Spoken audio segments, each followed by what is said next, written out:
with all the fresh produce and products that you can find at the Minneapolis Farmers Market, you can also find some actual cooking tips of what to do with all that produce. Yeah, well, we got the perfect person who can answer that question. Chef Laura Bonicelli is with us today. Great to see you, as always. Thank you. I'm so happy to be here. First up, before we even get to this wonderful display, you understood the assignment, by the way. Tell us about your cooking class. It's been going on, you said, it's for a long time now. Yes. Well, I've been at the market for almost 11 years. Wow.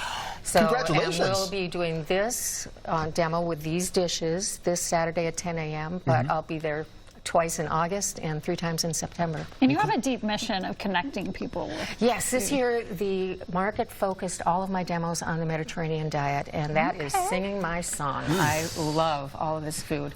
And these dishes here are not only beat the heat dishes, but they are also peak season dishes at their best. So what we have is a Basque gazpacho.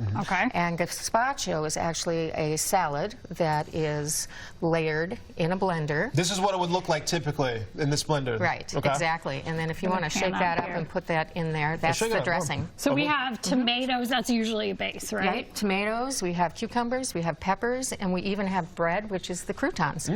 Pour it and in the dressing that has salad. vinegar, oil, and garlic, and salt and pepper. There you go, all set to go. Okay. And then you serve it as a stew, cold. Yes, cold. Okay, so taste it. I'm going to taste it right now. And what's cool about it is you can literally taste every element of the salad in the gazpacho. You are not kidding. Isn't that amazing? You can taste everything. This is a perfect, for a warm day, this is perfect for all the nutrients and everything. Right, and the ingredients at the market are so fantastic right now. The tomatoes are just delicious. So make that. Tomato.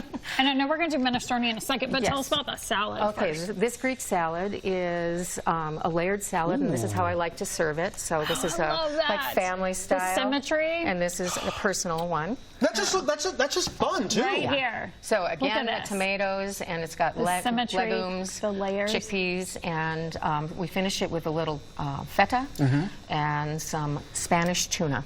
We don't have tuna here in Minnesota. No, we don't. Yeah. Okay, so what is the soup now, the minestrone soup now? So this soup is a little different than a typical minestrone because it is not done in the sauteing, you know, in the oil and all of that. Everything goes in fresh. Oh, okay. So, do you want to help me? Yeah. Okay. So I have here 4 cups of a chicken stock, and that is our base. You could use vegetable if you wanted to.